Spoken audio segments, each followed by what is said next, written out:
Hola, muy buenas noches, queridos amigos. Mi nombre es Luis Sepúlveda, cardiólogo, vicepresidente de la Sociedad de Cardiología, y quiero darle la bienvenida a esta primera sesión del curso de síndrome cardiorrenal, una visión interdisciplinaria.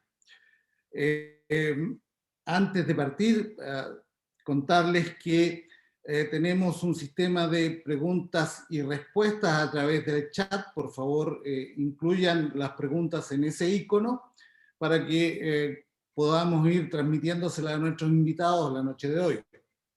Por otra parte, contarles que estamos celebrando la Semana de la Insuficiencia Cardíaca y tenemos información para compartir con ustedes en nuestra página web y en las diferentes páginas sociales. Estamos en Twitter, Instagram, Facebook y en el canal de Xochicaro. Pero entremos en materia. Quiero presentarles a nuestros dos invitados de esta noche. Son prestigiosos profesionales. Uno de ellos, mi gran amigo Andrés Schuster, cardiólogo, especialista en insuficiencia cardíaca, en ecocardiografía y en cardiooncología, que trabajamos juntos en Clínica Alemana. Y al doctor Eric Ressler, que es nefrólogo, jefe de la Unidad de Procedimientos Nefrológicos y trabaja en la Pontificia Universidad Católica de Chile, miembro de la Sociedad Chilena de Nefrología. Y es por eso que estamos muy contentos que estamos haciendo estas reuniones donde participaremos, tendremos las visiones del cardiólogo y del nefrólogo. Así que bienvenidos, queridos amigos. Para comenzar, les quiero un poco contarles de qué vamos a hablar el día de hoy. Básicamente, vamos a hablar de síndrome cardiorrenal, y entre ellos el síndrome cardiorrenal tipo 1. Este síndrome o esta definición de estos síndromes, que es el desorden fisiopatológico, donde el corazón y el riñón van a interactuar y la disfunción de uno va a llevar a la falla o disfunción aguda del otro. Y es así como se describieron 5 síndromes cardiorrenales, el tipo 1, que es el tema que discutiremos hoy, el síndrome cardiorrenal tipo 2, que se presenta el día sábado, el tipo 3 y 4, que son los que se discutieron en un par de reuniones el año pasado, y el tipo 5, que se discutirá la próxima semana. ¿Sí? Quedan invitados para nuestras reuniones. El síndrome cardiorrenal tipo 1 es frecuente, se ve frecuentemente en los pacientes que se hospitalizan por insuficiencia cardíaca aguda, tanto como en el 60% de estos pacientes. Y lo más frecuente es que se presente precozmente después del ingreso del paciente. Entre el primero y el tercer día ya los pacientes están desarrollando algún grado de disfunción renal asociada a la disfunción cardíaca. Esto es importante porque el paciente que desarrolla falla renal de algún grado durante la falla cardíaca aguda es un paciente que va a tener mayor días de hospitalización y mayor mortalidad. Así que es un tema tremendamente interesante el que vamos a discutir, y vamos a conversar en relación a la fisiopatología, cómo diagnosticarlo y sobre todo cómo tratarlo. Y como les decía yo, en esta fisiopatología compleja, vamos a ver las dos visiones, la visión del cardiólogo, la visión del nefrólogo, aunque recordarles que solo con el corazón se pueden ver bien las cosas esenciales. Pero vamos a invitar al nefrólogo también. Y para comenzar nuestra conversación, quiero presentarle a nuestros invitados y a ustedes un caso clínico. Básicamente se trata de un hombre de 30 años sin muchos antecedentes mórbidos que comienza con un cuadro de rápida instalación de disnea progresiva y palpitaciones.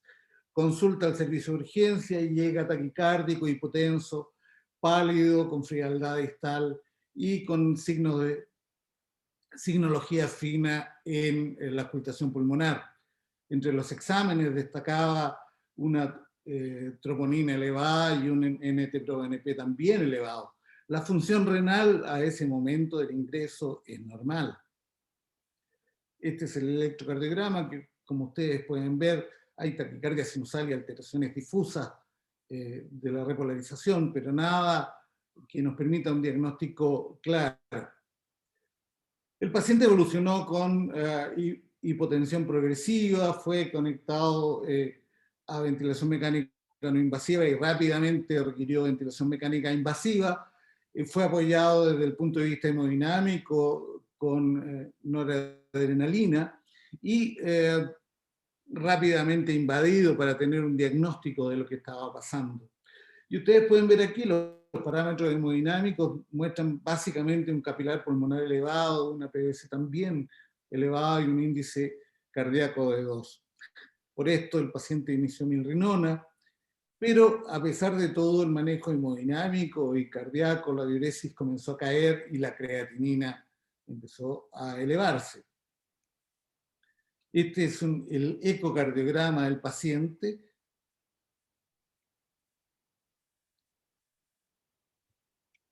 Y el paciente evolucionó rápidamente a una falla cardíaca progresiva, a pesar de dosis altas de los vasoactivos. Persistió oligúrico y debió ser conectado a asistencia ventricular y a diálisis como para asistir a este paciente. Entonces, finalmente, estamos enfrentados a un paciente que está haciendo una falla cardíaca aguda, probablemente una miocarditis, y que está, junto con la falla cardíaca aguda, presentando una falla renal aguda. Entonces, quisiera preguntarle al doctor Schuster, básicamente, ¿cómo enfrentas desde el punto de vista diagnóstico de este paciente? ¿Cómo lo catalogas? Y después que nos cuentes un poquito la fisiopatología de cómo la falla cardíaca de este paciente nos va a llevar rápidamente a una falla renal. Bueno, primero, gracias por la invitación, Luis. La verdad es que este paciente es un cuadro clásico de insuficiencia cardíaca aguda, en el cual se cumplen todos los criterios clásicos, donde lo más importante es la caída del gasto cardíaco, con además una hipoperfusión de órganos con hipoxia de los tejidos, y que además tiene una presión disminuida, 90 milímetros de mercurio menos, mantenida, y que requiere drogas vasoactivas, o sea que no responde con volumen. Y además hay signos clínicos de laboratorio de hipoperfusión, donde hay una caída de la diuresis, frialdad y un ácido láctico elevado. Desde el punto de vista del enfrentamiento, para la parte diagnóstica, hay dos escuelas que hoy en día yo te diría que están trabajando más en conjunto que antes, que es la que rápidamente invadir este paciente con un catéter de arteria pulmonar. La verdad que el shock cardiogénico es como la gran indicación del monitoreo invasivo, donde podemos calcular el gasto cardíaco por termodilución, además de medir la presión venosa central del paciente, medir la presión de arteria pulmonar y además medir la presión de capilar pulmonar, que eso nos habla en el fondo de las presiones de llenado del ventrículo izquierdo. La otra escuela es la no invasiva, donde se usan en el fondo las técnicas, principalmente la ecografía, donde lo que uno va a hacer primero es primero ver las características del corazón, cómo está el volumen sistólico, la fracción de eyección, ver si hay alteraciones segmentarias, valvulopatías, que hagan sospechar que sean agudas o crónicas reagudizadas, que hayan alteraciones en el fondo mecánicas que hagan sospechar, por ejemplo, un infarto complicado, la función del ventrículo derecho para pensar en el fondo que esto sea un test masivo, y por otro lado ir a mirar la vena cava inferior, que nos da una idea de cómo están las presiones de llenado del lado derecho en este paciente. Además, hoy en día también se ha popularizado el uso del eco para tratar de ver congestión pulmonar, buscando líneas B con el eco pleural, y que también puede aportar harto en el diagnóstico. Entonces ya tenemos claro que esto en el fondo es una falla cardíaca. Lo que hay que hacer es ver cuáles son las etiologías. Y ahí uno las puede separar en las que son cardiomiopáticas, en las arritmogénicas y en las mecánicas. Las cardiomiopáticas, probablemente la más frecuente sigue siendo la cardiopatía coronaria, donde un infarto masivo o muy importante que tenga más del 40% de la masa ventricular comprometida, que involucre múltiples vasos o con compromiso del ventrículo derecho, un infarto de la arteria coronaria derecha proximal, se pueden presentar con shock cardiogénico. Las miocardiopatías dilatadas con insuficiencia cardíaca avanzada que se descompensan con cualquiera de las causas conocidas. Un atontamiento miocárdico severo que sea en contexto de una SEC prolongada o una reanimación cardiopulmonar, y una miocarditis, que es probablemente la causa de nuestro paciente que presentaste tú en el caso. Desde el punto de vista de la arritmogénica están las taquicardias y las bradicardias, y las mecánicas, que era lo que hablábamos, que lo más frecuente es que sea una complicación mecánica de un infarto o una valvulopatía aguda asociada, por ejemplo, a una endocarditis o a un trauma. Así que yo las separaría por ahí, pero esas son las causas más frecuentes de una falla cardíaca aguda.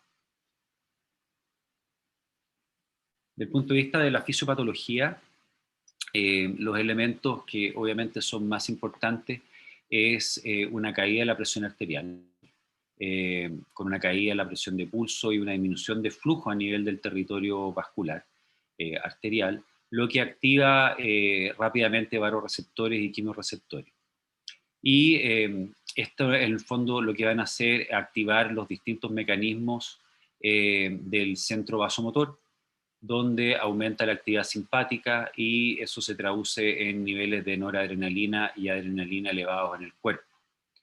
Esto en una fase inicial pueden aumentar el gasto cardíaco y aumentar la contractilidad, pero también se asocian con el otro fenómeno que tiene que ver con la disminución de perfusión renal, donde además hay una activación de la corteza y de la médula adrenal, y la activación del eje renina-angiotensina-aldosterona a través del angiotensinógeno.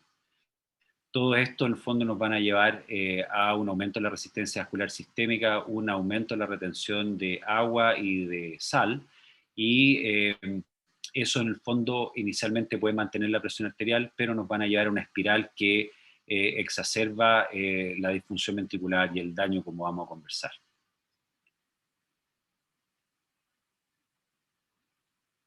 De los otros mecanismos que en el fondo no están en esa explicación clásica de la falla cardíaca está la respuesta inflamatoria que se produce en el shock, que no es muy distinta a la que se puede producir en cualquier tipo de injuria aguda, ya sea una sepsis grave o un politraumatizado, un gran quemado, donde en este caso, en el fondo, cuando hay una isquemia por la caída de la presión, hay una disminución del ATP, eso altera la actividad de las bombas de iones celulares, además de que se produce una liberación de mediadores inflamatorios, interleuquinas, TNF, endotelinas, factor activador de plaqueta, el tromboxano, la vía de la coagulación con el complemento, y además mediadores de óxido nítrico o radicales libres que producen daño.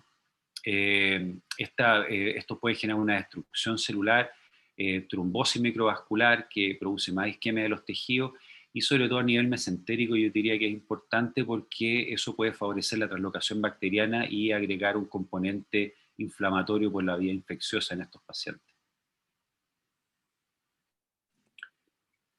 Entonces, desde el punto de vista renal, que era lo que conversábamos, las vías de activación a nivel renal, las dijimos, tienen que ver con la caída entonces de la presión arterial y de la perfusión, y esto nos llevan a daños a nivel que ocurren en la parte renal, que es la que vamos a conversar, y yo creo que en el fondo con eso incluimos las distintas vías que se involucran, pero me gustaría que también habláramos del tema de la retención de agua y de la presión venosa central, cómo puede influir.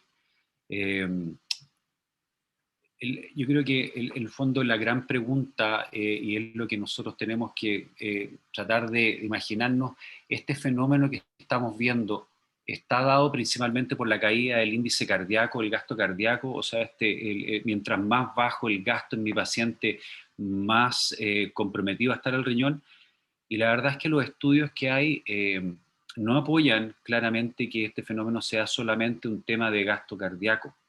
Por ejemplo, en este estudio de Hanberg, y colaboradores, donde se evaluaron 575 pacientes que eran parte del estudio ESCAPE, donde todos están evaluados con catéter de arteria pulmonar y se buscó la correlación entre la función renal y el índice cardíaco. Eran todos pacientes con insuficiencia cardíaca descompensada, que es un setting un poco distinto a nuestro paciente, que es una falla cardíaca aguda, pero en el fondo es interesante ver la relación que hay de gasto cardíaco y la parte renal.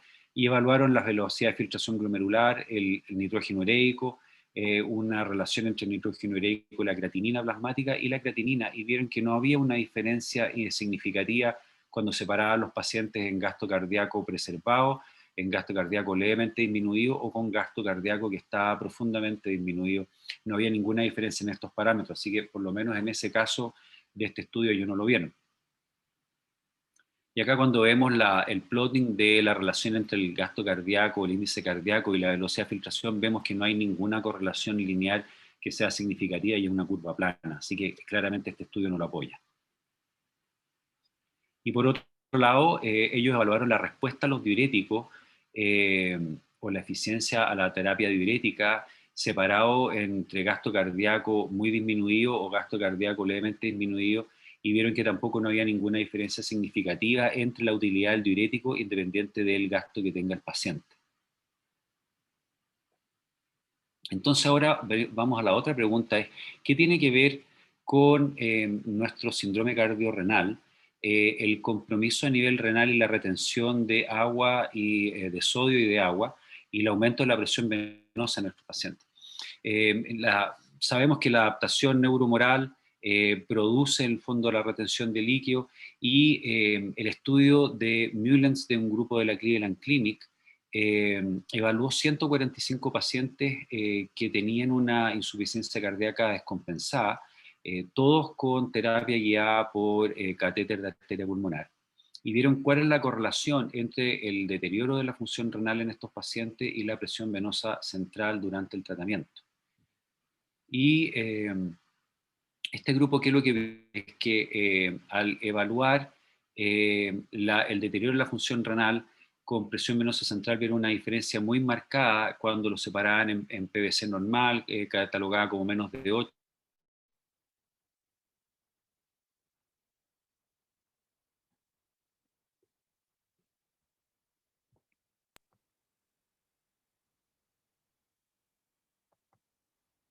En gasto menor a 1.4, 1.4 a 2, 2 a 2.6 y gasto cardíaco mayor a 2.6.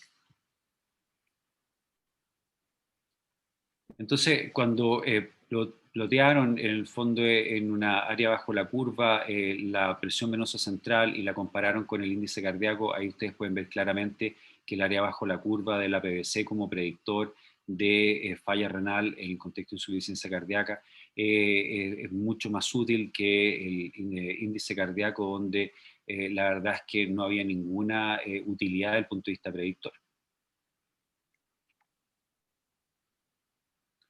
Y acá en el fondo los agruparon los pacientes en gasto cardíaco con PVC alta o disminuida, con gasto cardíaco alto, gasto cardíaco bajo con PVC disminuida versus gasto cardíaco alto o gasto cardíaco bajo con PVC aumentada, y vieron que había una diferencia significativa que estaba dada por la presión venosa central elevada y no por el índice cardíaco. Así que eso apoya aquí hay un componente de congestión venosa importante en el contexto de este deterioro renal agudo. Entonces, en el fondo, ¿cuál es la implicancia de la congestión venosa en estos pacientes? Y esta congestión venosa participa en la activación endotelial, que también puede generar inflamación a nivel local. Con las citoquinas inflamatorias se asocia a disfunción hepática, congestiones esplácnicas, que además puede aumentar la presión intraabdominal, y este aumento de la presión intraabdominal puede producir mayor compromiso de la perfusión renal y también mayor isquemia mesentérica. Hay este aumento de la presión intersticial renal dada por la congestión venosa puede producir isquemia de parénquima. Estamos hablando de pacientes que tienen una presión sistólica disminuida, una presión de perfusión renal que está disminuida por el lado arterial, y además tenemos una congestión venosa, eso nos puede disminuir la perfusión a nivel glomerular. Y esta isquemia intestinal, como conversábamos, esto se asocia a endotoxinas y aumento de la actividad neurohumoral por la probable translocación de bacterias. Gracias, Andrés. Eric, no sé si quisieras hacer algún comentario en relación a algún aspecto fisiopatológico que no hubiésemos tocado, sobre todo pensando en el riñón. Bueno, muchas gracias también por la invitación. La verdad es que lo que comentó el doctor Schuster es básicamente muy completo, digamos, en análisis. Yo creo que esta cosa de agrupar estas interacciones riñón-corazón en la falla cardíaca aguda descompensada, en el choque cardiogénico, tiene justamente la ventaja de reescribir algunos paradigmas de estas interacciones, digamos. Para nosotros el tema de la congestión venosa es particularmente importante desde el punto de vista fisiopatológico y desde el punto de vista clínico. Es bastante frecuente que pacientes que salen de cardiocirugía con corazones un poquito atontados, uno podría decir, y con mucha evidencia de hipoperfusión sistémica, pero también con aumento de la presión venosa, oligúricos, ¿no es cierto? Nosotros removemos fluidos mecánicamente con ultrafiltración y los pacientes se pueden orinar rápidamente. Y eso se da con cierta frecuencia cuando hay predominio de insuficiencia cardíaca aguda con aumento de la presión venosa y algunos mecanismos interrenales que no están del todo bien dilucidados. Sin embargo, esto de la influencia que tiene el aumento de la presión venosa y la velocidad de filtración es algo que se viene investigando hace hartos años, digamos. Hay artículos antiguos del JCI que muestran cómo el aumento de la presión en las vénulas renales es capaz de literalmente obliterar un poco los túbulos, ¿no es cierto? Del mismo modo que lo que ocurre cuando aumenta la presión del intersticio renal, que es un órgano encapsulado, que genera mucho aumento de la presión intratubular, y el aumento de la presión venosa es capaz de gatillar por sí solo activación de angiotensina 2 y gatillar mecanismos neuromorales. Entonces, para nosotros es vital distinguir cuando existe este fenómeno de congestión venosa y que juega un rol importante, que no es exactamente lo mismo que el shock cardiogénico puro, y evidentemente liberar la presión con algún método que permita, ¿no es cierto?, remover una buena cantidad de sodio y liberar esta presión venosa de manera de restituir la presión dentro del órgano encapsulado. Así que es solamente eso lo que quería enfatizar un poquito en lo que tiene que ver con el asunto de la presión venosa, que para nosotros es muy relevante. Bueno, los cardiólogos no ayudamos mucho tampoco en estos casos porque habitualmente un paciente con insuficiencia cardíaca aguda va a recibir algún tipo de medio de contraste, algún tipo de nefrotóxico en esta fase, una coronariografía, un escáner, buscando la etiología y también que muchas veces es parte del tratamiento. Así es. Sí. Desde el punto de vista diagnóstico, ya Andrés nos contó algo acerca de el monitoreo hemodinámico y el ecocardiograma como herramientas importantes para el diagnóstico y evaluación hemodinámica del paciente. Ahora, estamos en la época donde múltiples herramientas, la multimodalidad en el diagnóstico de las patologías es útil e importante. Y es así como se están desarrollando hace mucho tiempo diferentes biomarcadores, algunos cardiológicos, algunos desde el punto de vista nefrológico, que nos van a ayudar a un diagnóstico más preciso, sobre todo intentando hacer diagnósticos precoces que nos permitan ¿cómo se llama?, manejar más rápidamente y más eficientemente a nuestro paciente. Y en ese sentido, Andrés, quisiera preguntarte en este mar de biomarcadores que tenemos normalmente a nuestra disposición, que van a medir injuria, remodelado, efectos sistémicos, y donde algunos biomarcadores, como los marcadores renales, pero en especial mi pregunta hacia ti es, ¿qué rol juega en estos pacientes en fase aguda el péptido natriurético y cómo se ve alterado el péptido natriurético en el paciente que hace falla renal. Sí, la verdad es que el gran valor del el ProNP, que es lo que estamos usando actualmente, si nosotros vamos a los artículos originales, es la diferenciación cuando llega el paciente a la urgencia para orientarse si la disnea es cardiogénica o no cardiogénica.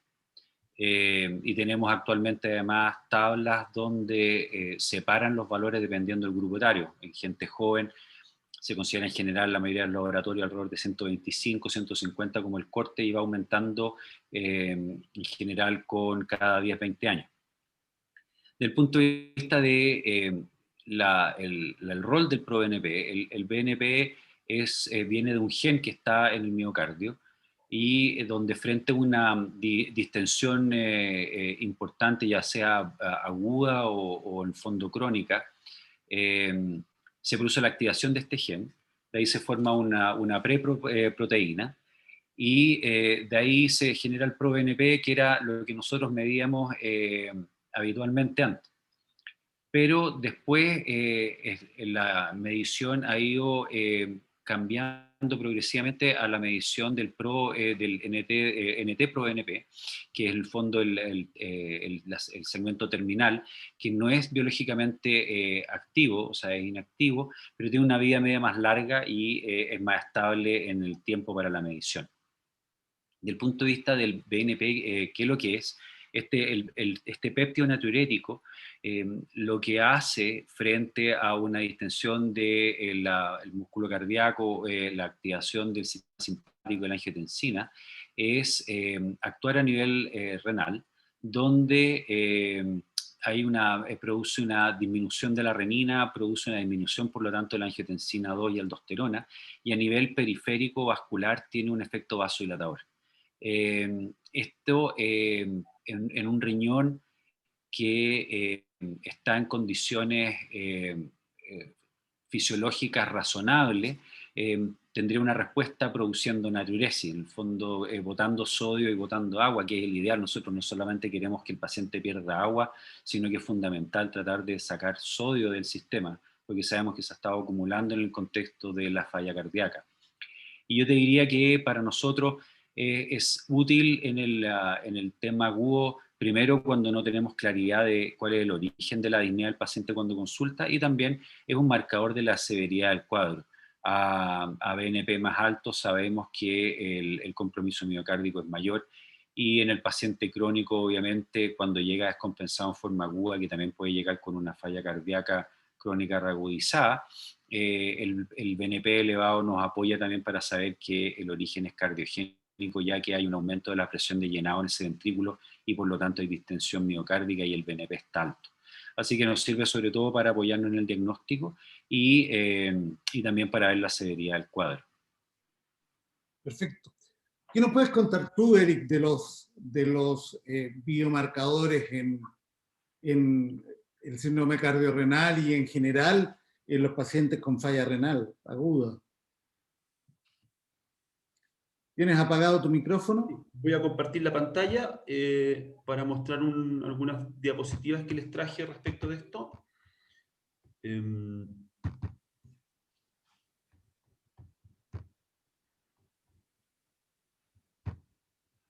¿Se ve? Sí, perfecto. Bueno. Sí, bueno, el tema de los biomarcadores en el diagnóstico precoz de injuria renal aguda es bastante transversal a distintos modelos de injuria renal aguda más allá del síndrome cardiorrenal. Y tiene mucho que ver con cómo entendemos el fenómeno de la insuficiencia renal. Voy a hablar de insuficiencia y injuria renal aguda porque en realidad es una cosa un poquito semántica nomás, pero en estricto rigor, esto tiene mucho que ver con cómo hemos ido aprendiendo a entender de distinta manera los modelos teóricos que hay detrás de la insuficiencia renal aguda, la forma en que la clasificamos, la forma en que la definimos, que hoy día tiene mucho que ver con biomarcadores, tiene mucho que ver también con cómo la entendemos. Porque en los albores de esta cosa, cuando las primeras definiciones de insuficiencia renal aguda tenían que ver más bien con la oliguria, el paciente que dejaba de orinar y desarrollaba síntomas de uremia graves, ¿no es cierto?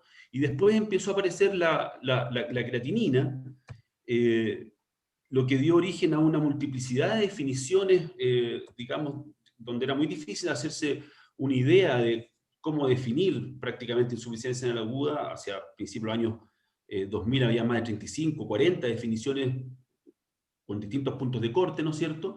Y esto dio origen a principios de los años 2000 a estas definiciones de consenso que ustedes deben conocer, que son Rifle, Akin, y la última es la definición de Cadigo, que salomónicamente las junta las dos, digamos. Lo importante es que estas definiciones utilizan creatinina y débito urinario, y entienden la insuficiencia renal aguda como un continuo que se inicia muy precozmente antes de que el aumento de la creatinina se traduzca en alteraciones graves del medio interno, ¿ya?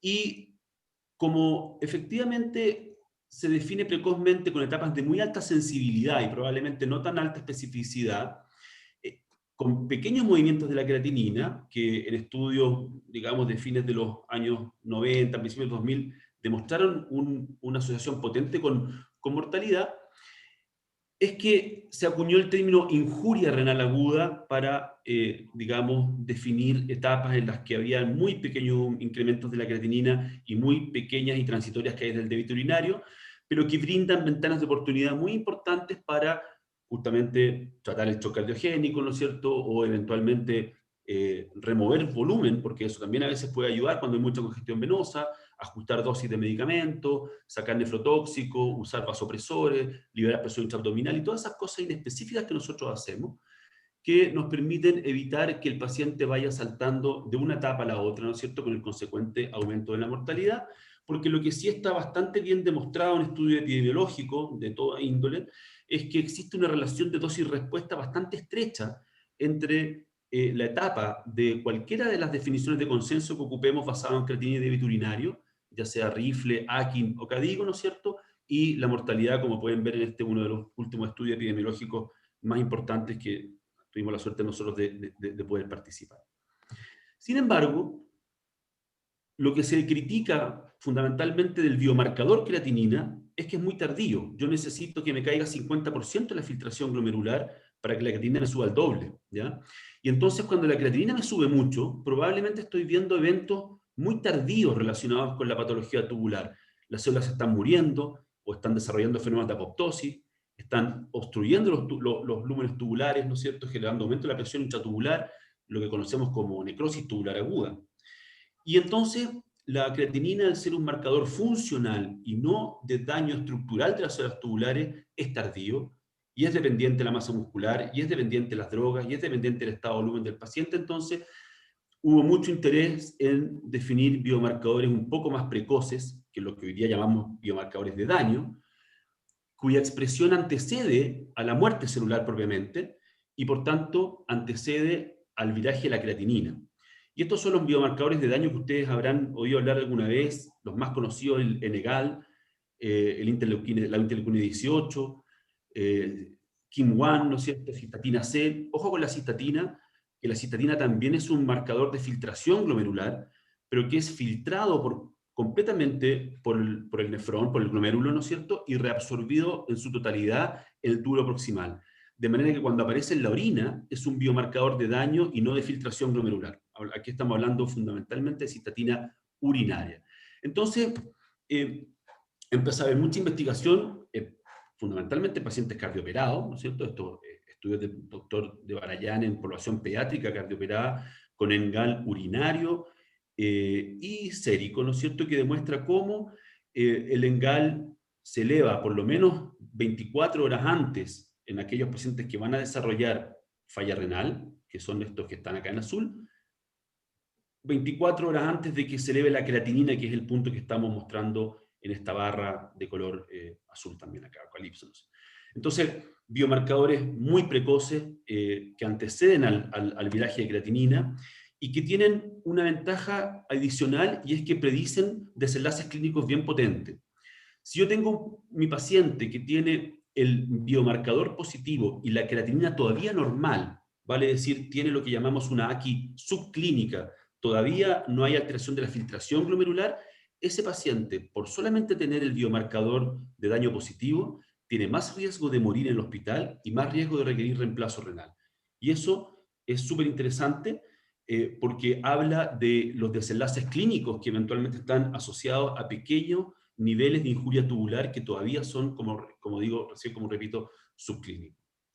Al revés, ¿no es cierto? Nuestro paciente que tiene la creatinina alta, pero el biomarcador elevado, es nuestro paciente que nosotros consideramos prerrenal de verdad, porque ese paciente tiene vasoconstricción, cayó la filtración glomerular, pero no tiene ninguna evidencia de daño tubular agudo estructural real, digamos. Ese es el verdadero paciente prerrenal, porque vamos a ver después que los índices urinarios que le hemos enseñado siempre a los pacientes, a nuestros alumnos de tercer año, FENA, sodio urinario, etcétera, se equivocan mucho.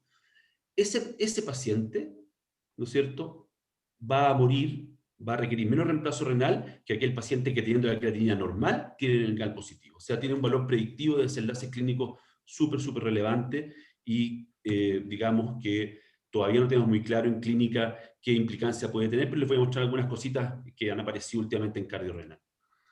Incluso antes de que se expresen biomarcadores de daño, la célula tubular se somete a fenómenos de estrés celular. ¿Qué quiere decir esto?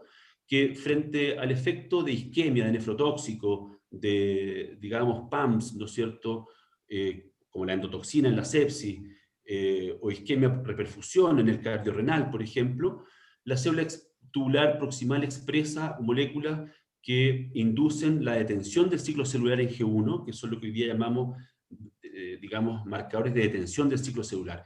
La célula queda en un estado quiescente, deja de funcionar, se comporta funcionalmente en todo como la necrosis tubular aguda, pero no hay necrosis, ¿ya?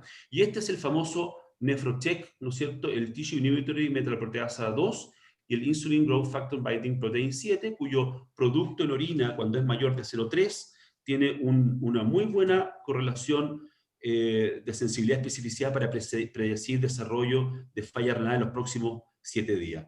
Esto ha sido, digamos, probado en distintos modelos de sepsis, nefrotóxica, cardiorrenal también vamos a ver después, y fundamentalmente séptica, mostrando una curva de relación de sensibilidad-especificidad que está bastante por encima incluso de los biomarcadores de daño como en GAL, interleuquina 18 y KIM-1. ¿Ya? Así que hoy día sabemos que es un biomarcador tremendamente precoz y que además, ¿no es cierto?, nos cambia algunos paradigmas, porque como les comentaba yo recién, cuando nuestro paciente no tiene biomarcador de daño positivo ni tiene cambio funcional, o sea, la creatinina es normal, está completamente sano, no tiene nada. Pero cuando nuestro paciente tiene el biomarcador positivo, ¿no es cierto?, y la creatinina es normal, ahí estamos en un problema, porque tiene lo que llamamos hoy día AKI subclínica. No sabemos muy bien qué hacer con ese paciente, y ahí les voy a mostrar un poquito algunos estudios que van a empezar a aparecer. Creemos que algunos pacientes con ciertos factores de riesgo, no en cardiorrenal, pero en otros settings clínicos, podrían eventualmente beneficiarse de reanimación contra metas un poquito más suprafisiológicas por el propósito de preservar la función renal, pero es algo que está absolutamente en desarrollo y no tenemos una respuesta clara para qué hacemos con ese paciente que tiene el biomarcador positivo y sabemos que va a virar creatinina en un futuro si no hacemos nada. Si vamos a hacer algo muy distinto. Y otra cosa importante que tienen estos biomarcadores, ¿no es cierto?, es que redefinen algunos conceptos como la perrenalidad, porque como les comentaba hace un rato, cuando el paciente no tiene biomarcador de daño positivo, pero la creatinina está alta, quiere decir de que hay una alteración de la filtración glomerular que es funcional, o sea, vasoconstricción frente a hipoperfusión renal, hipovolemia, y ese es nuestro verdadero paciente prerrenal, porque como pueden ver ustedes en esta gráfica, nuestros índices urinarios habituales, fracciones quietadas de sodio, fracciones quietadas de urea, se equivocan mucho para predecir, ¿no es cierto?, el desarrollo de AKI persistente, comparado con AKI transitoria, que vendría siendo el equivalente al prerrenal, y por tanto han ido perdiendo valor en muchos escenarios clínicos, en cirrosis hepática, nefrotoxicidad y también en cardiorrenal. Por tanto, estos biomarcadores podrían venir a, digamos, aclarar un poco más esa película. Este es un estudio de los pocos que hay midiendo biomarcadores de estrés celular en cardiorrenal. Este es un grupo turco de algo así como 160 pacientes admitidos en un servicio de urgencia.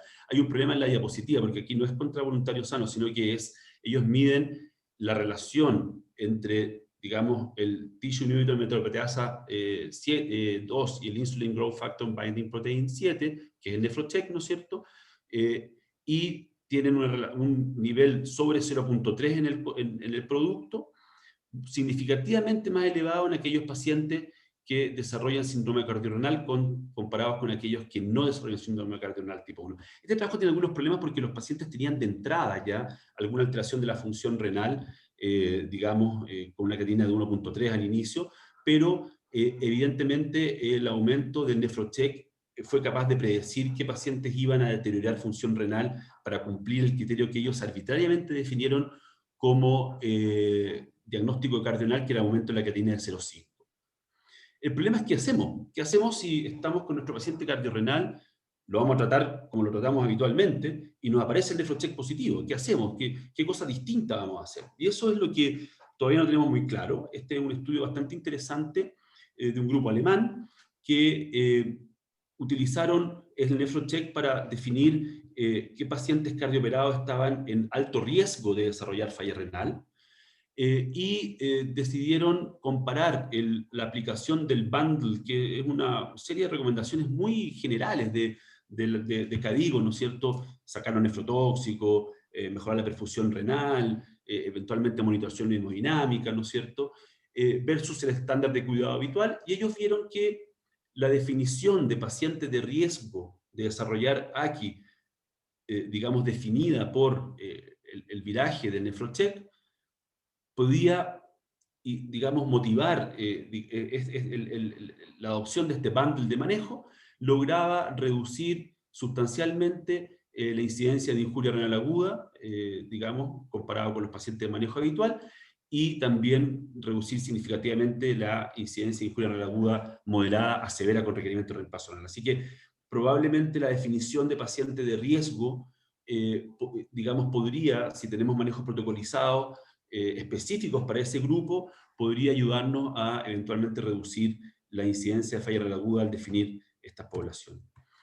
Hay un trabajo en curso que empezó a andar hace poco, que es particularmente interesante, que utiliza es del mismo grupo, pero este es multicéntrico, también en pacientes cardioperados, y ellos lo que hacen es justamente randomizar a los pacientes una vez que tengamos el Nefrocheck que define alto riesgo de desarrollar aquí, ¿no es cierto?, los próximos 7 días, randomizarlos a un grupo de intervención que utiliza un bundle parecido al del KDIGO, pero ampliado, y una especie de goal-directed therapy, ¿no es cierto?, con elevación pasiva de piernas, ¿no es cierto?, índice cardíaco, presión arterial media, y las intervenciones correspondientes, y la idea es evaluar, digamos, qué rendimiento tiene esta intervención en reducir la incidencia de injuria renal aguda grave en los pacientes definidos como de riesgo, digamos, por el viraje del Nefrocheck. Así que en eso estamos con los biomarcadores. Lo importante es entender que el concepto iba cambiando, que partimos definiendo la cosa por oliguria, que después empezamos a definir por creatinina, había todo un desorden, que aparecieron posteriormente las definiciones de consenso, y que hoy día ya estamos definiendo el estrés celular, ya ni siquiera la alteración de la creatinina, sino que el estrés celular, y queda por definir un área muy amplia de realmente cuál es el rendimiento que tiene el diagnóstico tan precoz. Yo creo que el rendimiento de esto va a depender exclusivamente de que tengamos protocolos de manejo específicos para los pacientes de alto riesgo, y eso es lo que falta por definirse con mayor claridad. Eso es un poquito lo que les quería comentar respecto de los biomarcadores en AKI y en cardiorrenal en general. Gracias, Eric. En ese sentido, me preguntan nuestra audiencia que si por favor nos pudieras definir el término angina renal, que es un término que se ha acuñado recientemente. Claro, angina renal es como para un poco homologarlo a la angina del miocardio, digamos, en el sentido de que hay movimientos de biomarcadores que traducen sufrimiento, estrés o daño incipiente a las células tubulares antes de que esto se traduzca en alteración de la velocidad de filtración glomerular. Por tanto, un paciente que tiene un viraje de un Nefrocheck con este producto más de 0.3, que define alto riesgo de desarrollar AKI severa en los próximos 7 días, sería el equivalente a una angina renal, digamos. Algunos autores lo han definido de esa manera como para tratar de poner el punto en la importancia que tiene el diagnóstico precoz en el fondo. Perfecto. Oye, y también me preguntan un poco, dado que estamos hablando de prevención de la falla renal en este contexto, ¿existe algún rol todavía de alguno de los protectores de nefrotoxicidad, pensando en medio de contraste, la N-acetilcisteína, el bicarbonato? ¿Tenemos algo que hacer como para, en este contexto de falla cardíaca aguda, donde probablemente vamos a usar medio de contraste, ¿hay algo más que agregar a ese bundle? Es muy buena la pregunta, porque en el setting particular, o sea, en el setting general de la nefropatía asociada a contraste, lo único que ha demostrado algún rendimiento en la expansión de volumen, no buscando hipervolemia, sino que buscando evitar la actividad excesiva de fenómenos de reabsorción tubular que pueden traducirse en vasoconstricción, por un lado, y en concentración del medio de contraste en el medio intratubular. Así que lo único que ha, digamos, mostrado algún rol, efectivamente, es retirar los nefrotóxicos, retirar los diuréticos, ¿no es cierto?, y utilizar 1 ml por kilo por hora de una solución de sodio, 12 horas antes y 12 horas después. Si el anión es cloro o bicarbonato, no estamos muy claros si realmente importa eso o no. Y el setting del shock cardiogénico es un poco difícil de plantear, específicamente por el hecho de que muchos de los pacientes van a coronariografía de urgencia, van a recibir contraste en forma urgente. Y en ese sentido está un trabajo antiguo, pese a que si uno mira toda la nefropatía asociada a contraste, el bicarbonato no parece tener un rol muy relevante, pero hay un protocolo antiguo del año 2006 de Merten, que es bastante interesante porque utiliza un bolo de 3 ml por kilo 1 hora antes y 1 ml por kilo por hora 6 horas después de la exposición al medio de contraste de urgencia. Y eso utiliza bicarbonato isotónico. Y nosotros lo usamos cuando la intervención es de urgencia, porque no tienes tiempo para, digamos, cargar al paciente 12 horas antes, y porque probablemente tampoco tolere, ¿no es cierto?, esa cantidad de administración de sodio. Así que, si bien el bicarbonato ha estado cayendo un poquito en desmedro, mirando el globo de toda la nefropatía asociada a contraste, probablemente en el setting del paciente que va a ir a una intervención de urgencia, con radiografía, angiografía, probablemente ese protocolo puede ayudar.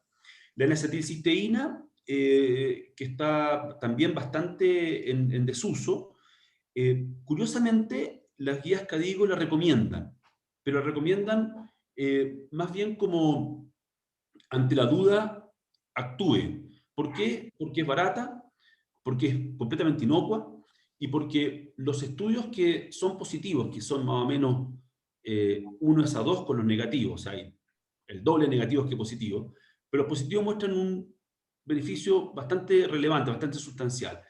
Y curiosamente las guías KDIGO las siguen recomendando. Yo tengo mis dudas, ¿ya?, porque hay muchos estudios negativos, pero ocasionalmente también lo ocupamos pensando justamente en el bajo costo, lo completamente inocua que es, ¿no es cierto? Y yo creo que es de las pocas situaciones frente a las cuales uno puede decir, ante la duda, uno puede actuar, digamos. Y un poco siguiendo en la línea de los biomarcadores, el BNP o el NT-proBNP aislado o niveles muy elevados, Andrés, te ayudan a tomar decisiones terapéuticas en relación, por ejemplo, a un nivel de NT-proBNP de 50.000, te va a decir, este enfermo tengo que ponerle vasoactivos o tengo que llevarlo rápidamente a una asistencia ventricular. ¿Qué utilidad ves en el BNP como para definir terapia y como para guiar terapia? La verdad es que no lo tengo metido como en el algoritmo, Luis, para definir el enfrentamiento con el paciente. Sí te puedo hacer un comentario que es una observación más bien clínica que me ha tocado ver muchas veces. No te lo podría demostrar con un estudio en este minuto. Si existe, la verdad es que no lo sé. Pero los pacientes que no llegan con estos pro-BNP de 50.000 o más de 70.000, que es el límite de detección de nuestro laboratorio, son pacientes con insuficiencia cardíaca congestiva global que tienen en general mucha falla derecha, que están en estadios muy avanzados. O sea, son pacientes que son los que llegan con venas cavadas de 3 centímetros, insuficiencia tricuspidia severa, que tienen disfunción del ventrículo derecho y muchas veces ya no tienen tanta hipertensión pulmonar detectable por la caída de la función derecha. Esos pacientes en general, yo diría que son los que tienen esos BNP tan altos. Ahora, del punto de vista del tratamiento, ¿qué hacer con estos pacientes? En general, este paciente, obviamente por definición, al tener una presión sistólica baja, no es un candidato a terapias vasodilatadoras endovenosas, como por ejemplo nitroprusiato, que es algo que ocuparíamos en una falla cardíaca aguda que no tenga hipotensión marcada. Y en general, la droga de elección siempre suelen ser la noradrenalina, el Leofet, y un inótropo, que va a depender un poco también de lo que tenga el paciente.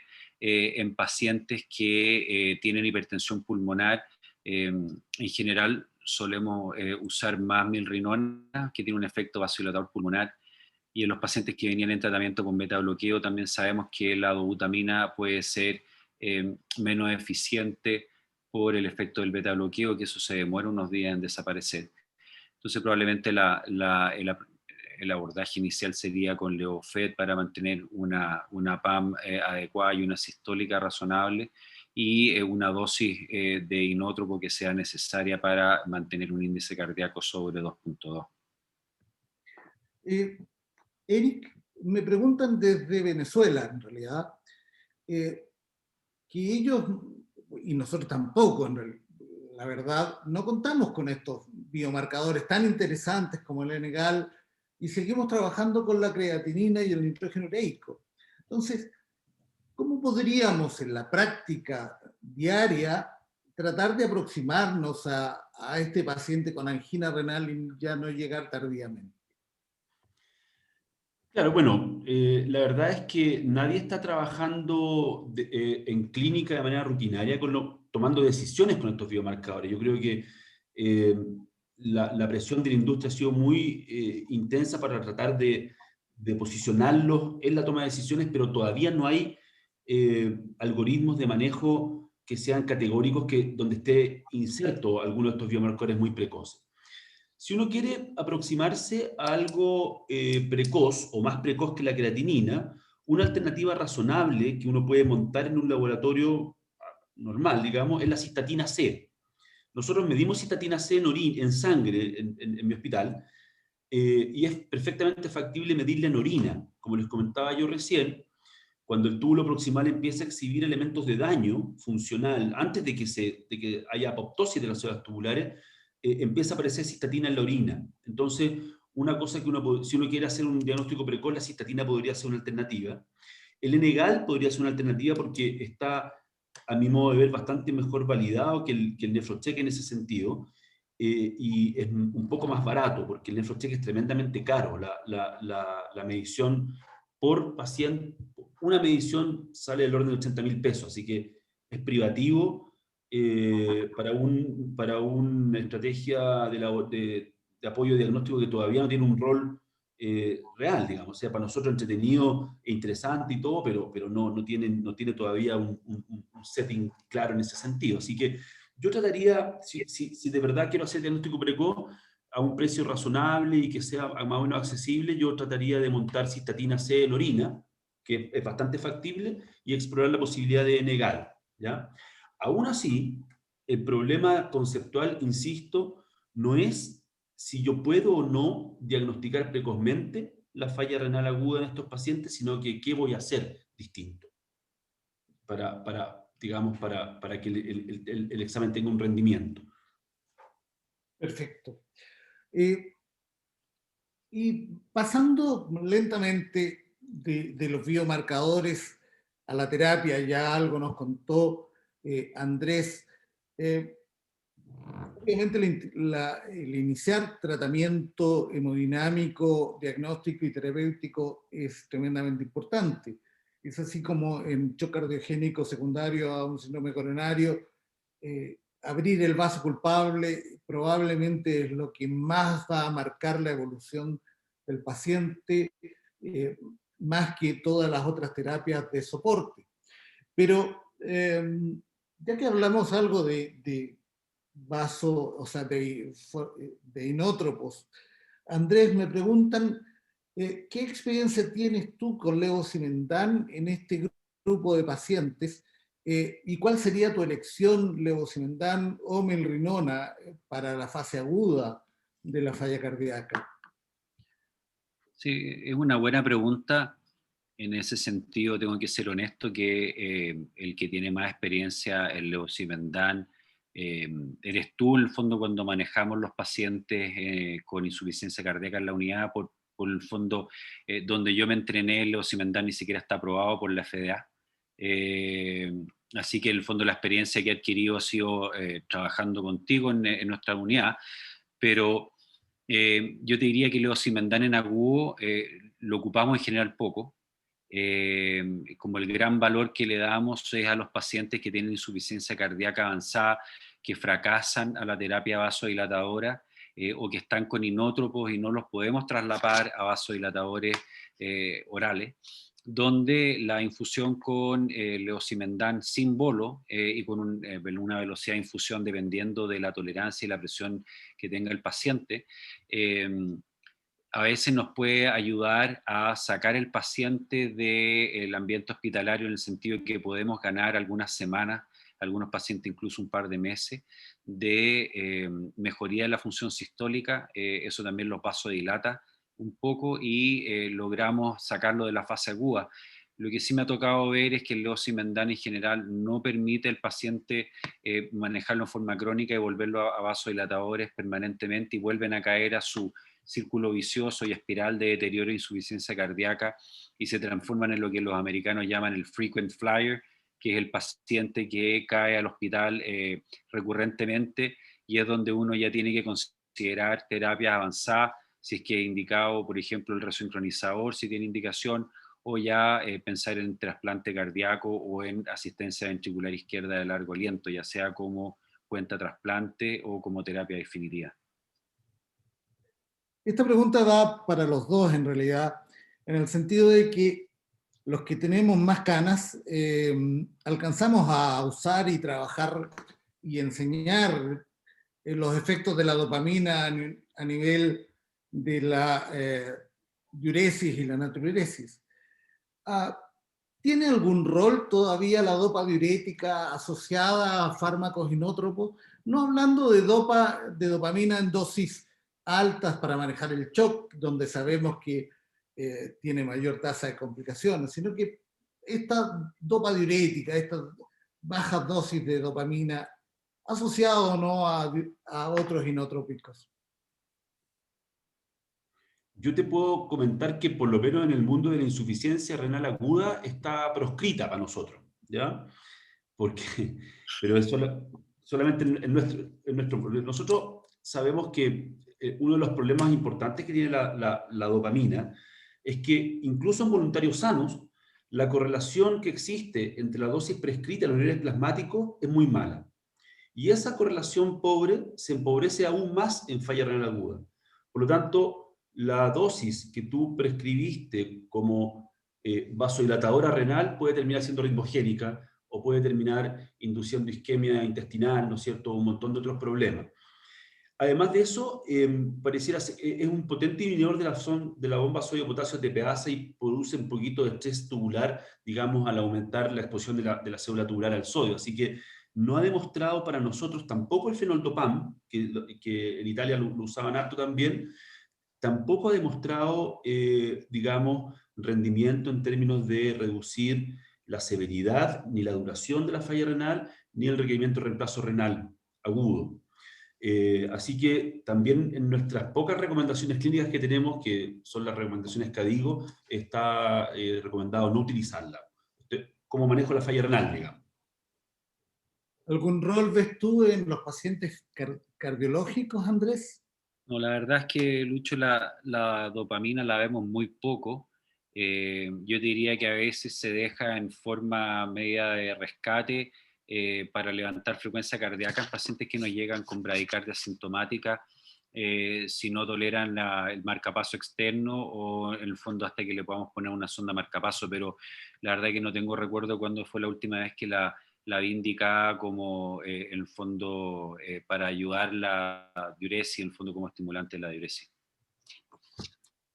¿Y con qué estimula la diuresis? Obviamente diuréticos. ¿Qué dosis usas en falla cardíaca aguda y cuál es tu mejor elección en cuanto a diuréticos? En general, nosotros lo que hacemos en el enfrentamiento es que en el paciente que no usa diuréticos previamente y que llega en falla cardíaca aguda y que cae en oliguria, en el fondo que es la manifestación inicial, independiente de la creatinina que tenga, en general siempre lo que vemos es eso. Hacemos una prueba con diuréticos de ASA.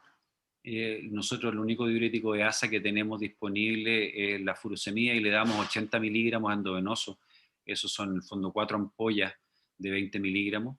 Los pacientes que son usuarios previos de furosemida, no sé si tú estás de acuerdo conmigo, pero hacemos un intento con el doble la dosis. En el fondo damos 160 miligramos de furosemida endovenosa y vemos la respuesta.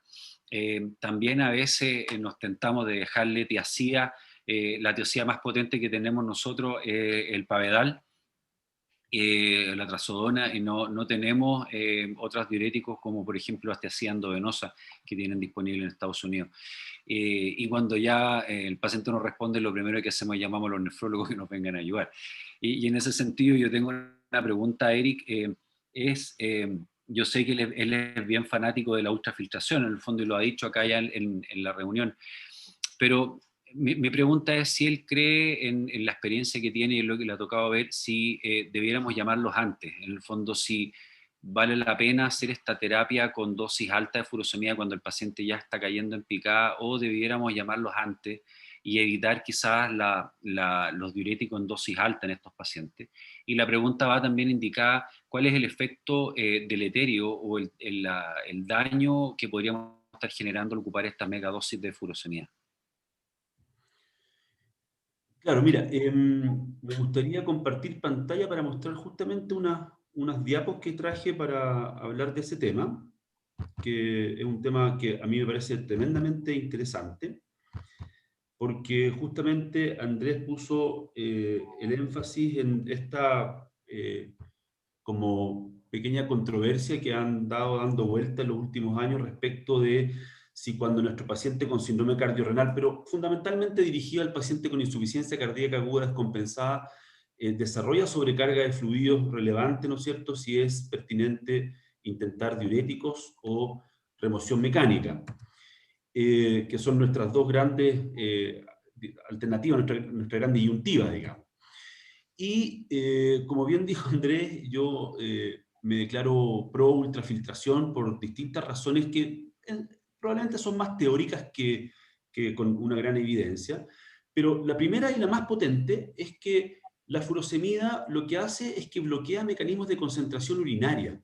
Entonces, induce una diuresis que es más bien hipotónica. Por eso los pacientes cuando reciben furosemida durante mucho tiempo, en dosis altas, desarrollan hipernatremia, porque proporcionalmente botan más agua libre que sodio. 1 litro de diuresis inducida con furosemida elimina el orden de los 70 miligramos de sodio. Pero cuando yo genero 1 litro de ultrafiltrado, que es isotónico respecto del plasma prácticamente, no es exactamente igual porque existe un efecto que se llama equilibrio de Gibbs-Donan, ¿no es cierto?, donde la albúmina, que es un anión, capta cationes como el sodio. Entonces uno podría decir que si el paciente tiene una anatremia de 150, yo cuando genero 1 litro ultrafiltrado con la máquina, debo sacar algo así como 138, 137 miliequivalentes, pero ciertamente es el doble de la remoción de sodio que logro con la furosemida. Entonces, eso es súper relevante porque la sobrecarga hidrosalina, el problema es el sodio. Y probablemente los antagonistas de vasopresina, ¿no es cierto?, han fallado justamente porque pueden remover fluidos, pero no logran remover la masa de sodio, que es el principal problema. ¿Y por qué yo, digamos, no es que esté en contra de los diuréticos, obviamente nosotros también lo ocupamos harto, pero por qué creo que la ultrafiltración podría ser una, digamos, situación más fisiológica, más controlada?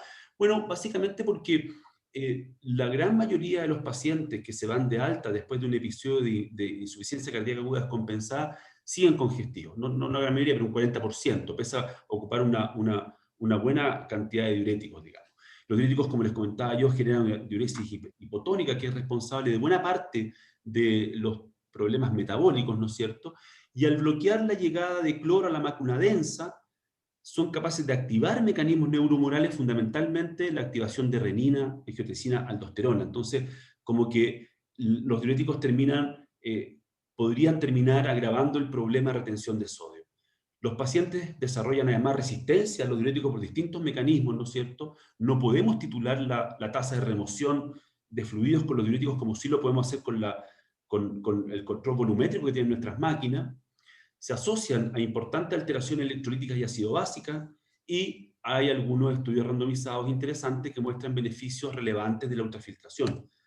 Esta es la ultrafiltración, que es una de las formas más sencillas de reemplazo renal agudo. Consiste en hacer pasar la sangre a través de un filtro que tiene un coeficiente de ultrafiltración alto, que permite sacar agua. Yo genero una presión positiva aquí, ¿no es cierto?, en este puerto de la bomba, y genero una presión negativa en el segmento del ultrafiltrado, y por fuerzas de Stalin produzco este ultrafiltrado que es agua plasmática con una concentración de solutos pequeños y de iones, ¿no es cierto?, electrolitos, muy parecido al plasma. Y lo más importante es que yo puedo jugar con mi tasa de ultrafiltración y mantenerme dentro de una zona segura. Hay muchos análisis de muchos estudios que han demostrado, ¿no es cierto?, que una tasa del orden de 1 a 1,7 ml por kilo por hora me permite, por un lado, evitar los problemas derivados del edema de tejidos, ¿no es cierto?, y también evitar el problema derivado de la isquemia. Entonces, tengo una zona segura donde yo sé que me puedo mover ultrafiltrando pacientes continuo o al menos prolongadamente, digamos. Y muy interesantemente, el perfil cardiocirculatorio de estos pacientes mejora bastante sustancialmente.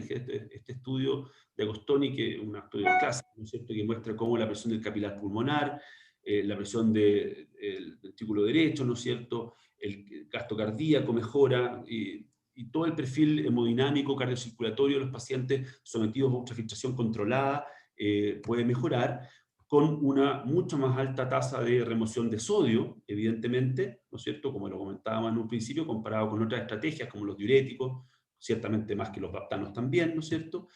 Y esto se traduce evidentemente en resultados clínicos, porque los pacientes que son sometidos a ultrafiltración tienen score de congestión pulmonar bastante menores comparado con los pacientes que van a diurético, logran remover más fluido, logran balance más negativo, ¿no es cierto?, y logran un control del peso corporal más sustentable, más sostenido en el tiempo. Así que evidentemente eso se logra, y se logra, esta cosa puede ser un poco contraintuitiva, pero se logra a expensas de menos activación neuromoral. Como pueden ver ustedes acá, los pacientes sometidos a ultrafiltración tienen menos actividad de renina, angiotensina, aldosterona, ¿no es cierto?, y de activación simpática, fundamentalmente norepinefrina, comparado con los que reciben diuréticos. Entonces, tenemos menos activación neuromoral, tenemos una remoción controlada de fluidos, tenemos más remoción de sodio, o sea, vamos a la raíz del problema, y la gran mayoría de los estudios observacionales no demuestran cambios significativos en la creatinina, en la función renal, probablemente porque la activación neuromoral es menor en la medida en que yo haga la hemofiltración o la autofiltración de manera controlada, y controlando parámetros, ¿no es cierto?, fisiológicos que me permitan estar seguro de que estoy en una zona segura, que no produzco injuria tisular por hipoperfusión. Además está el problema de la resistencia a los diuréticos, que algo habíamos comentado recién.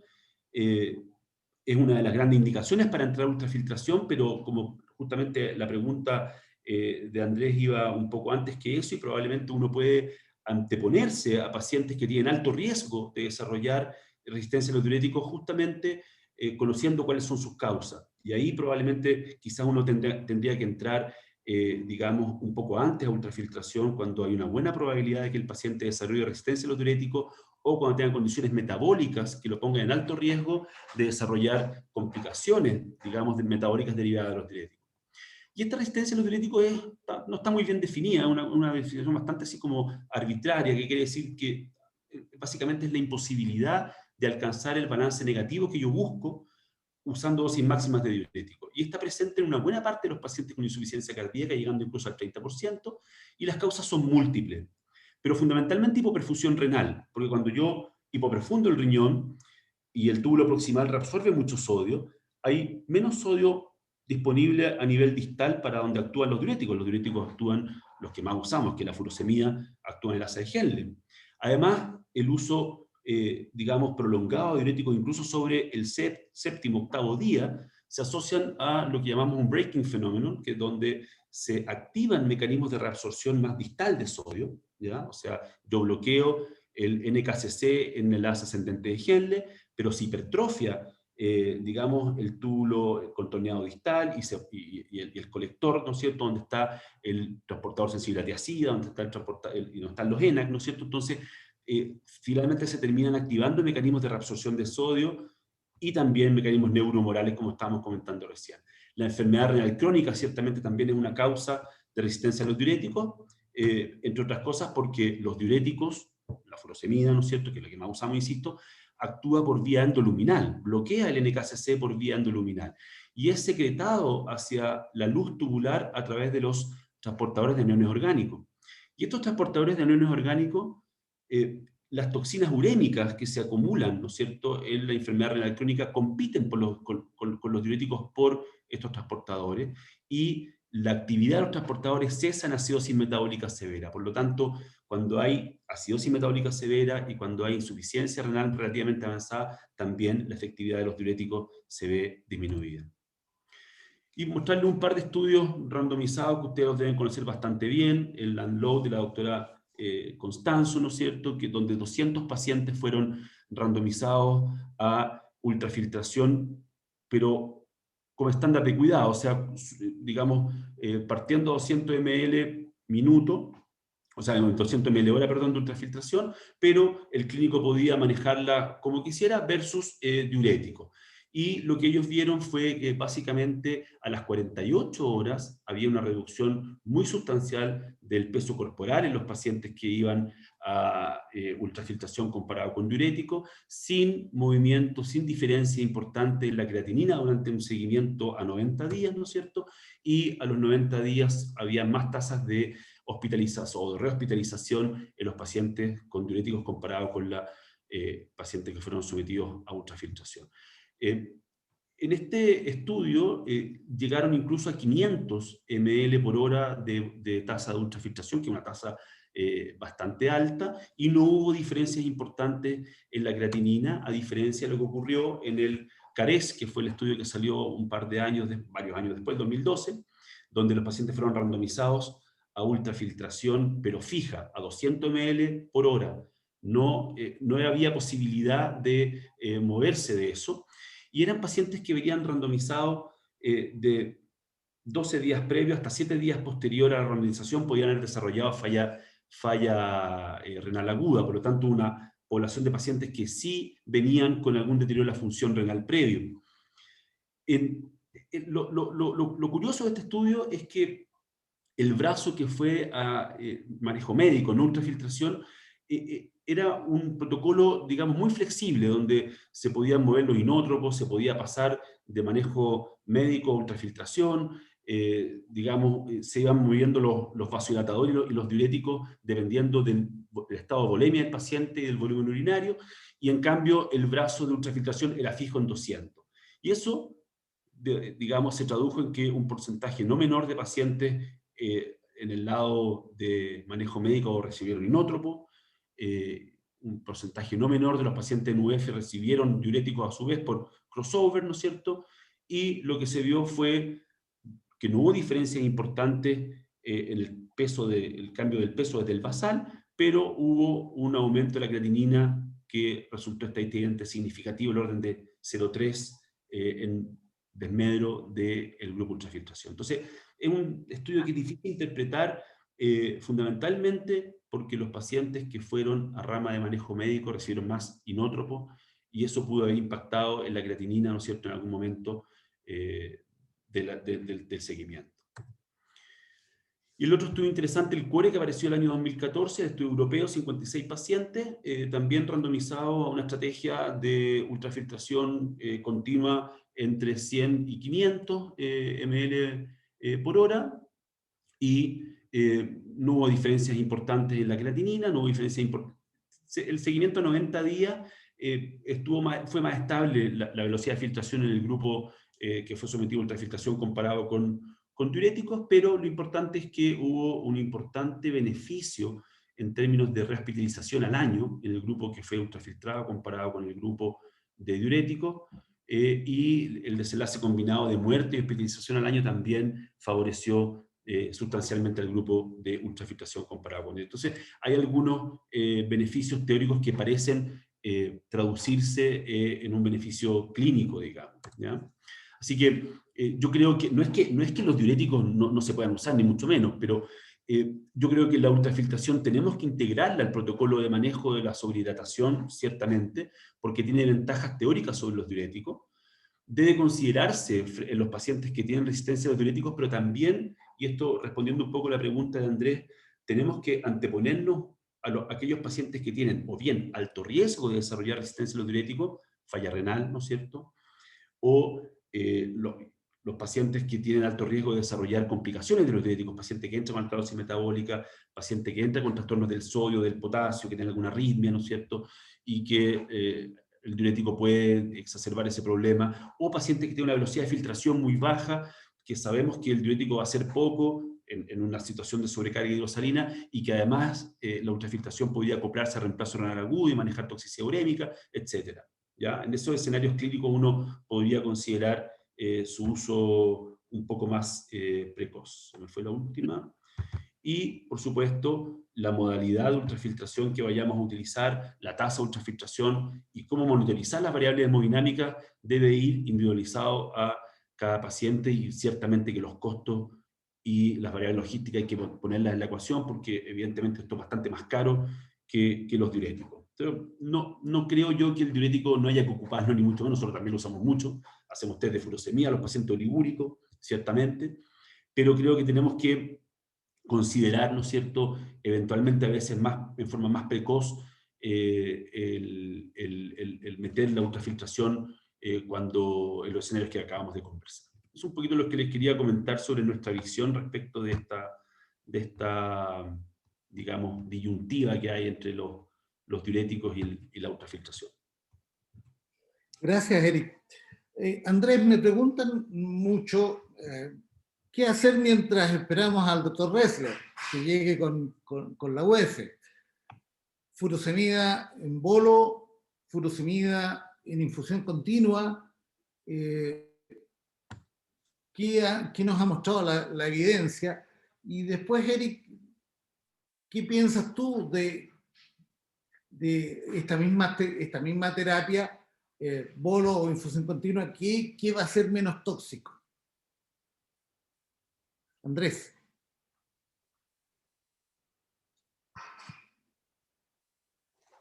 ¿Se quedó pegado, Andrés? Sí. Bueno, yo, mientras tanto... Ahí resucitó. Oye, bueno, la evidencia en ese sentido, Luis, ha demostrado que no hay una diferencia en la sobrevida de los pacientes si tú usas una bomba de furosemida continua o bolos intermitentes. Yo diría que por un tema práctico nosotros nos sentimos más en control de la terapia diurética cuando ocupamos bombas. Después de que hacemos el bolo inicial en la dosis que era 80 o 160 miligramos de furosemida, dejamos una infusión y partimos en general alrededor de unos 3 o 4 miligramos hora de furosemida, y podemos llegar hasta 10 miligramos hora.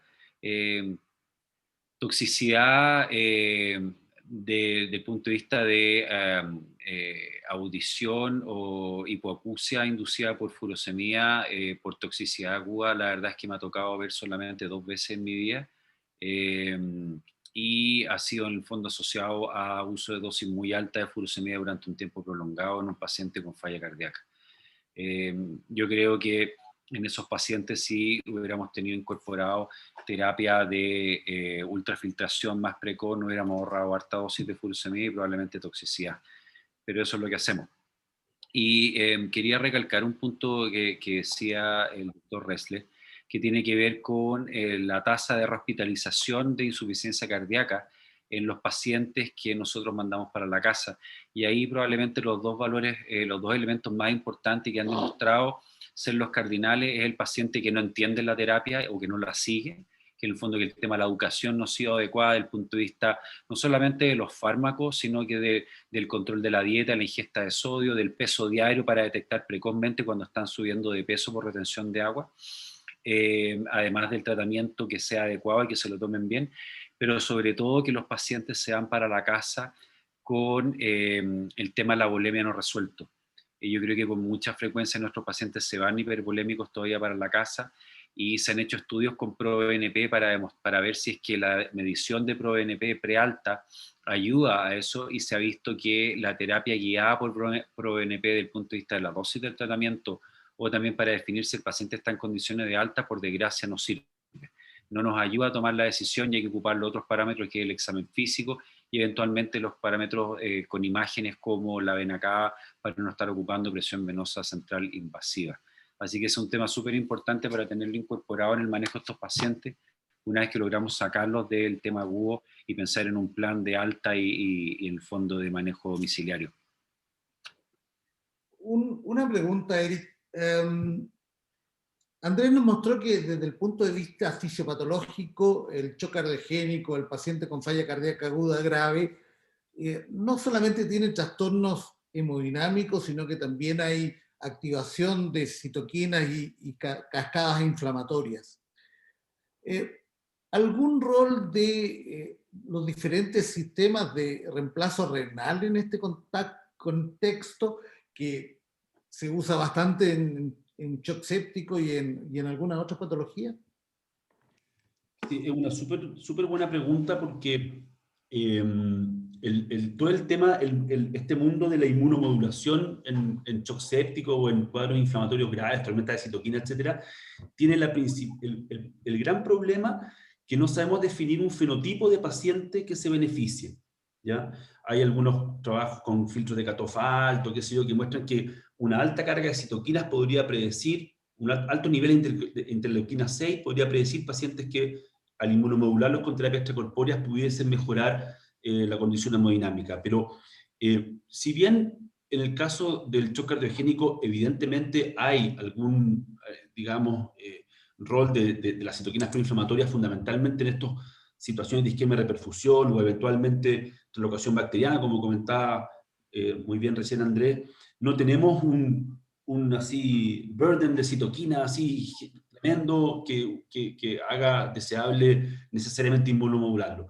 Nosotros hemos tenido alguna experiencia, eso sí, con pacientes post circulación extracorpórea en cardiocirugía, que probablemente por injuria por isquemia de reperfusión, hemólisis, ¿no es cierto?, propia del SEC, salen muy inflamados del pabellón, y hemos hecho algunas veces hemofiltración de alto volumen en esos pacientes o terapia de reemplazo renal que persiguen un fin más inmunomodulador, con bastante buenos resultados, digamos, en ese sentido. Así que, claro, evidentemente hay un contexto proinflamatorio en nuestros pacientes con síndrome cardiorrenal que está bastante bien estudiado, pero no tiene probablemente la relevancia clínica del shock séptico con tormenta citoquina terrible, digamos, donde entramos con terapias que persiguen inmunomodular, digamos. Perfecto. Estoy mirando la hora, estamos ya próximos a terminar. No sé si Andrés quiere dejar algún mensaje final. Nos quedan muchas preguntas, pero queremos agradecer a todas las personas que han asistido y quisiera saber qué mensaje quisieras darle a nuestros asistentes para tener presente, para llevarse a la casa? Mira, la verdad es que lo más importante, y es lo que nosotros tratamos de perseguir en la unidad cuando tenemos estos pacientes con insuficiencia cardíaca, es no esperar que la creatinina esté subiendo para sospechar que el paciente está con un problema renal en curso. Cuando tenemos un paciente que ya está cayendo en oliguria, uno debería precozmente hacer una prueba de diurético en dosis alta, y si no ve una respuesta rápida, debiera tratar de contactar el equipo de nefrólogos que se dedique a agudo para pedir consejo y implementar una terapia de ultrafiltración o sustitución renal, dependiendo sea el caso. Y ahí lo decía muy bien Eric, si hay trastorno metabólico o electrolítico que sean importantes, van a definir qué es lo que hay que tratar. Pero sospecharlo precozmente y tener protocolos de manejo que sean también reproducibles entre las distintas personas que están en la unidad. Sabemos que la unidad puede cambiar mucho los estilos dependiendo de quién esté de turno, por eso yo creo que protocolizar las intervenciones y los manejos mejoran la calidad de la atención de nuestros pacientes y probablemente también los outcomes. Eric.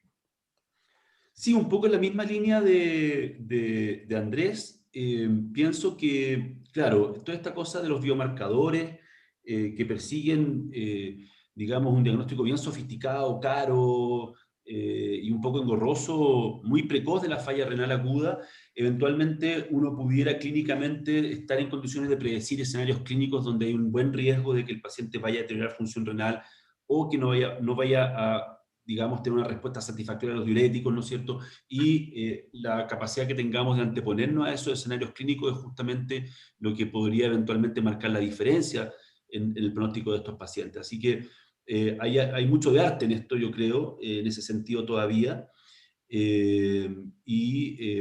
nos falta todavía definir, porque como bueno, con los estudios randomizados siempre son muy dicotómicos. Yo jamás he pretendido que quede el mensaje de que cada paciente con falla cardíaca aguda es compensada y que ultrafiltrarlo. Pero así como les comentaba yo que lo que ocurre en el caso del shock séptico, todavía nos falta definir el fenotipo del paciente que debería ir a ultrafiltración, si ustedes quieren, como un tipo de fast track. ¿Se fijan? Eso todavía no tenemos definido. Porque no necesariamente las ventajas teóricas, que son indudables, ¿no es cierto?, de la remoción mecánica de fluido, se traducen en desenlaces clínicos reales y contundentes. Así que creo que ahí está un poco el desafío para el futuro. Bueno, quisiera agradecerle primero que nada a los asistentes, quienes tuvimos más de 350 asistentes conectados, y recibimos saludos tanto de nuestro país como de Venezuela, Perú, Ecuador, Cuba. Así que muchas gracias a todos los asistentes y por supuesto agradecer a Andrés y a Eric por esta excelente conversación donde aprendimos mucho. Esperamos haber transmitido las ideas necesarias en relación al síndrome cardiorrenal y recordarles una vez más que estamos en la Semana de la Insuficiencia Cardíaca, transmitiendo mensajes, todos publicados en nuestra página de Sochicar y en las diferentes redes sociales. Muchas gracias a todos, buenas noches.